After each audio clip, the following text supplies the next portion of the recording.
Linda estrela, meu Jesus, em Belém aparecida,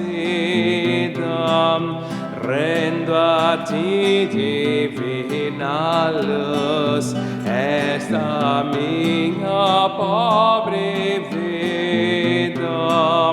Oh, recebe com favor o que traz o pecador. Venha, aceita minha fé, é meu ouro mais precioso. Tenha só pela mercê do meu Deus fiel, bondoso. Fortalece, ó meu Jesus, minha fé em dor e cruz.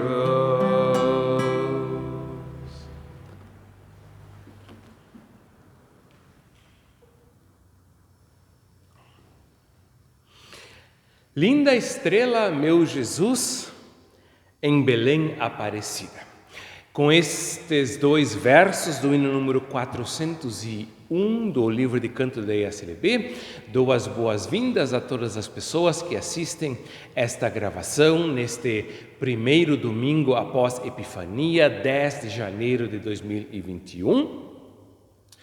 O hino que cantei, ou do qual entoei duas estrofes, ele usa uma melodia que possivelmente seja conhecida de muitas pessoas. Penso especificamente no hino Cristo acolhe o pecador. Sei que também existe aqui um hino de Ano Novo. O ano acaba... Não, deve ser um outro aqui. Em todo caso, que também usa essa melodia. E então, neste 10 de janeiro, primeiro domingo após Epifania, tomei a liberdade de escolher este hino, essa música para cantar aqui, já que é um hino de Epifania. 6 de janeiro é o dia de Epifania, popularmente conhecido como o Dia de Reis. E diz o Evangelho, segundo Mateus, que os magos do Oriente vieram a Jerusalém, perguntaram pelo recém-nascido rei dos judeus, e então foram orientados pela profecia do Antigo Testamento, conduzidos pela estrela até a estrebaria em Belém, onde encontraram o menino Jesus, a quem presentearam com ouro, incenso e mirra. E a tradição cristã, também a protestante, ela tem então falado dos três presentes como representando os três ministérios de Jesus Cristo. Jesus seria, conforme os presentes, o ouro representaria o ministério real, a dignidade real de Jesus Cristo, o incenso, a sua dignidade e o seu ministério sacerdotal, e a mirra, ela representaria então o seu ministério, a sua dignidade profética. O hino aqui ele vai falar desses três ministérios de Cristo. Claro que agora ele vai um pouco inverter a perspectiva. O versículo 2 fala do ouro que eu, como pessoa que canto esse hino, trago a Jesus Cristo, e o ouro que eu trago é a fé, diz ele aqui. O incenso, eu vou cantar depois da meditação, é a oração, e a mirra é o arrependimento. Então, indiretamente, esse hino também aplica a mensagem ou essa tipologia das três dignidades, dos três ministérios de Cristo, aqui a sua compreensão do dia de Epifania. Nós, como cristãos evangélico-luteranos, não costumamos usar com tanta frequência essa tipologia. Outras linhas do do protestantismo, o catolicismo em parte também usam, parece que um pouco mais a tipologia, mas também Martim Lutero falou, pelo menos, do ministério real e sacerdotal de Cristo, que Cristo compartilha conosco. Por isso queria, neste dia e nesta gravação, dar as boas-vindas a quem me assiste com estas duas estrofes do hino. Como já disse, pretendo então no final entoar ainda as duas últimas estrofes. O lema desta semana, que se inicia no dia 10 de janeiro, ele por sua vez se encontra em Marcos 1, versículo 11, que diz assim: Então foi ouvida uma voz dos céus que dizia: Tu és o meu filho amado, em ti me comprazo. Marcos 1, versículo 11. Esse versículo, que é o lema do domingo e da semana, ele encerra a passagem da história do batismo de Jesus, conforme é narrada no Evangelho segundo Marcos. Se estivéssemos num culto regular e fizéssemos todas as leituras bíblicas previstas, então também leríamos a passagem toda de Marcos 1, 4 a 11. Esse versículo ele está no contexto do batismo de Jesus e, de fato, o primeiro domingo após Epifania, ele não apenas faz essa conexão com Epifania, mas ele também é conhecido por ser o dia, o domingo que lembra do batismo do Senhor. Se nós pensarmos que faz pouco mais de 2 semanas que comemoramos o Natal, poderíamos, quem sabe, ser induzidos a pensar que o menino Jesus foi batizado com seus 15 dias, com seus 30 dias, 60 dias ou pouco mais.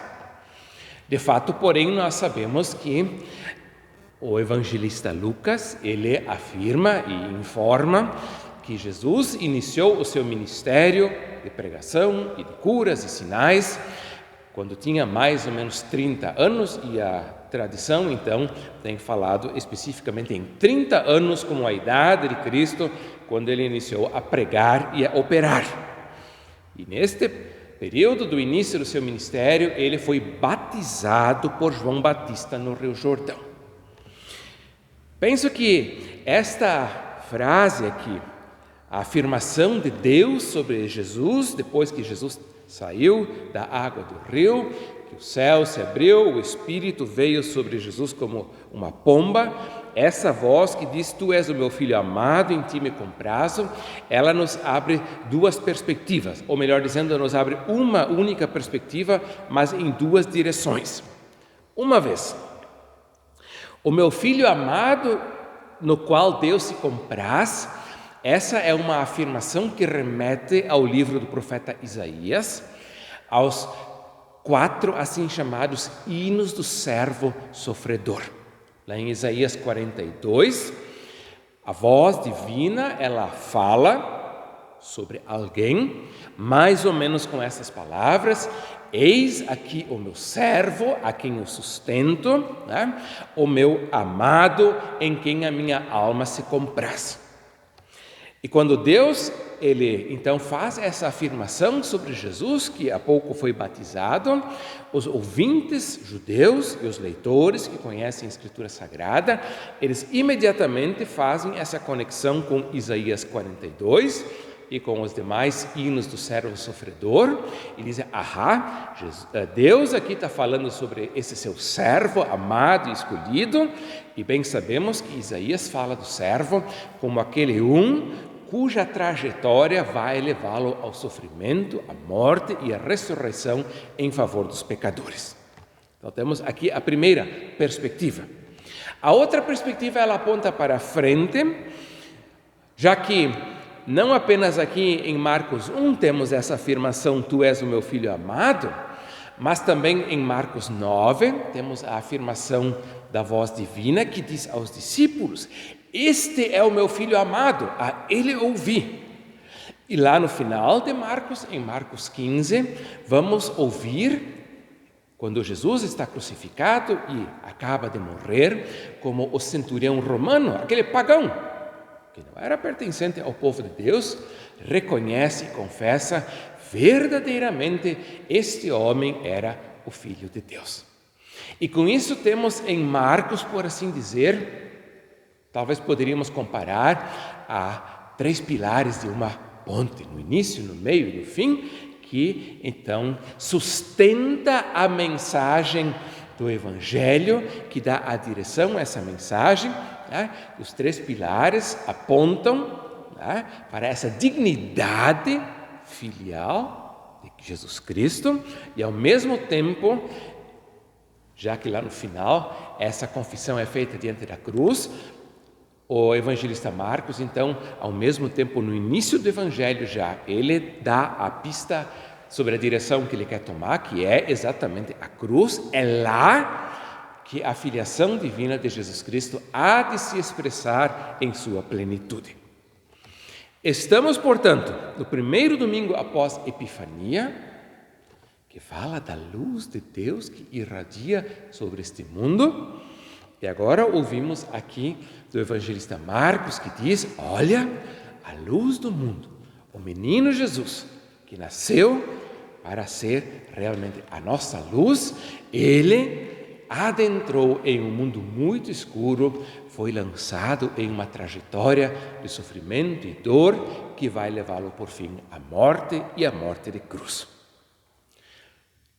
Estamos aqui realizando estes minutos de meditação, reflexão, louvor e oração, em nome do Trino Deus, que é Pai, Filho e Espírito Santo. Amém.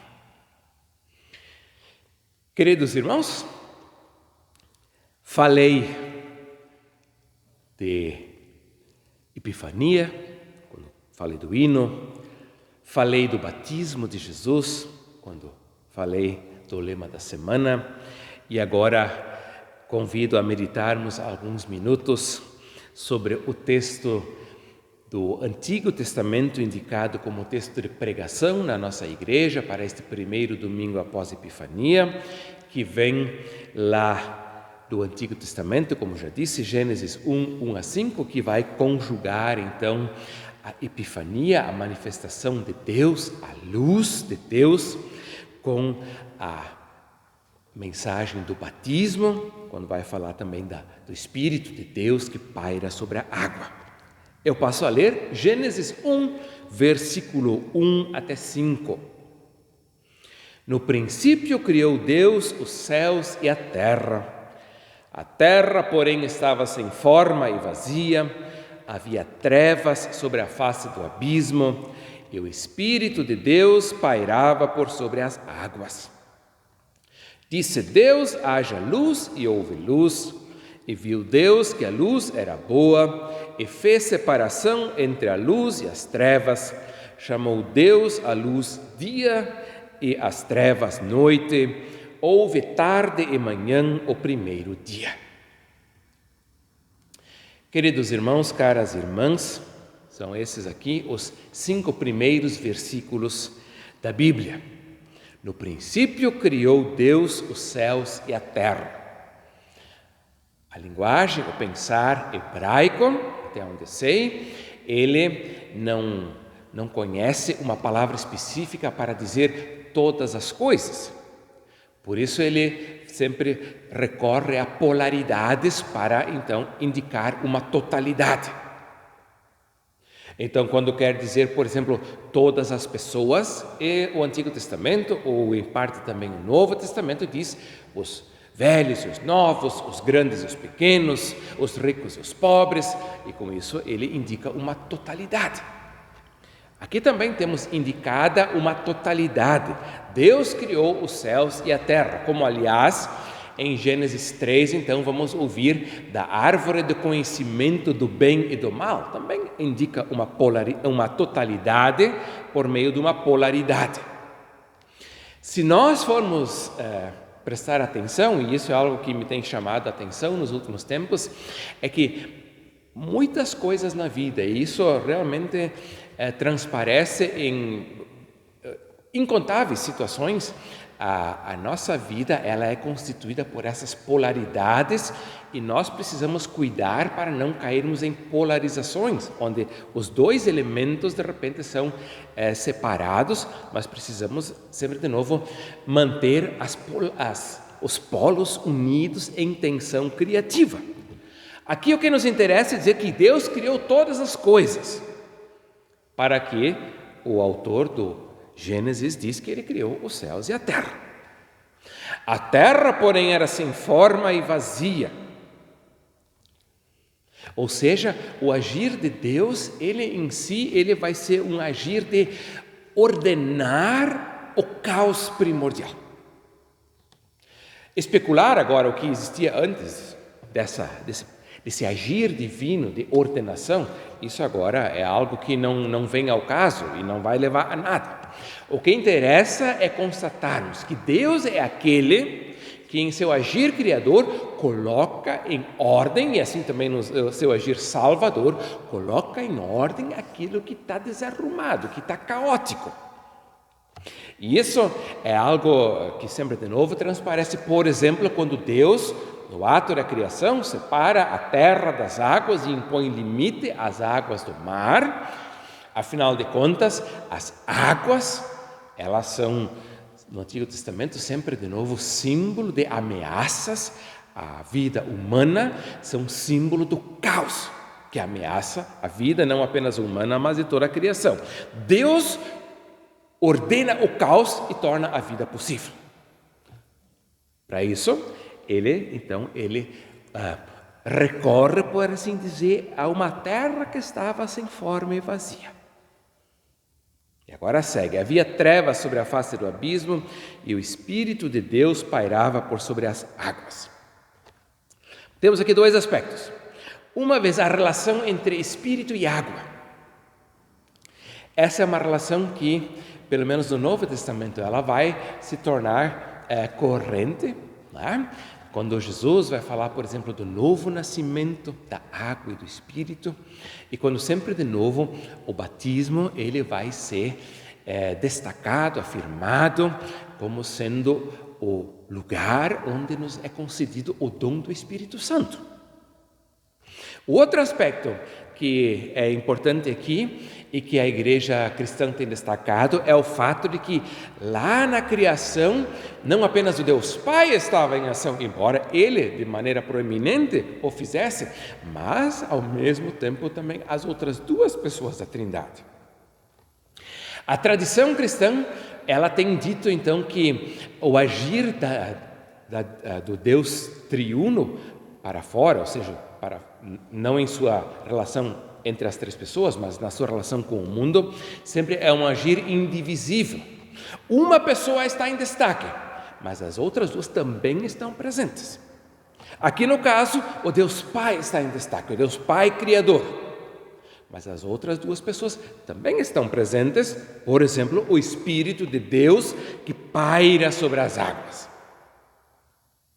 Já devo ter comentado em outros vídeos que Lutero comparou esse pairar do Espírito sobre as águas como a galinha choca que cobre os seus pintinhos, né, e que com o seu calor, então, providencia com que a vida desses seus pintinhos se torne possível. Hoje em dia há controvérsia se essa explicação corresponde exatamente à intenção original do texto, mas eu penso que a metáfora em si ela continua válida e proveitosa. Então temos o Pai, temos o Espírito e daí na sequência temos ainda a afirmação que diz: disse Deus, haja luz e houve luz. E aqui com o dizer de Deus nós temos então indiretamente uma referência ainda à terceira pessoa da Trindade, que no caso é a segunda pessoa, que é Jesus Cristo, o Filho de Deus. O Verbo de Deus que se fez carne. Deus criou todas as coisas como? Através da sua palavra. Foi exatamente isso que afirmou também o evangelista João, né? Que quando disse o Verbo se fez carne, ou melhor, o Verbo estava com Deus, o Verbo era Deus, e nada do que existe foi feito sem o Verbo. E com isso temos essa referência de que o agir de Deus em relação à sua criação, ele sempre é um agir em que as três pessoas da Trindade operam de forma unida, embora uma pessoa, por assim dizer, se destaque, tome a frente. Aqui o Pai, mas o Filho e o Espírito estão presentes.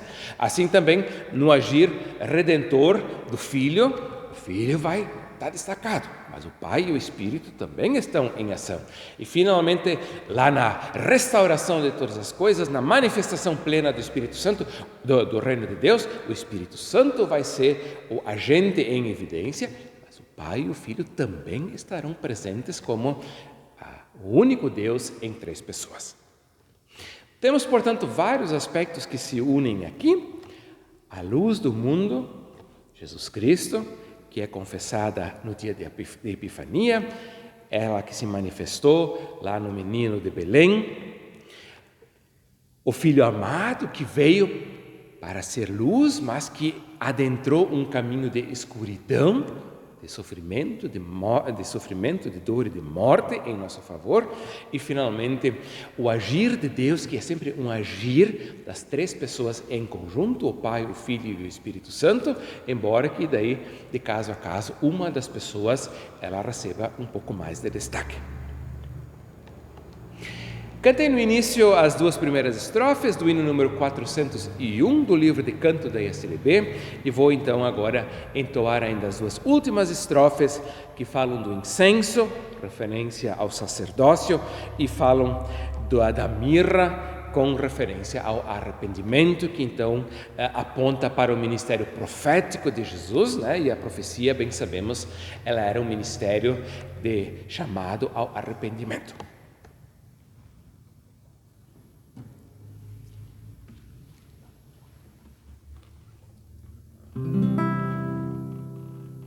Toma o incenso a oração, ó Senhor, benignamente, sempre quando o coração clama a ti humildemente,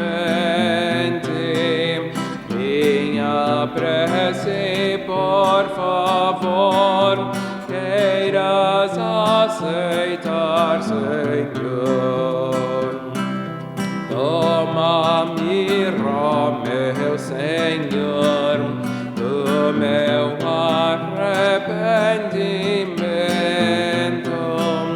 Sinto do pecado a dor, mas teu nome dá-me alento, e feliz eu cantarei, Cristo aceita o que ofertei.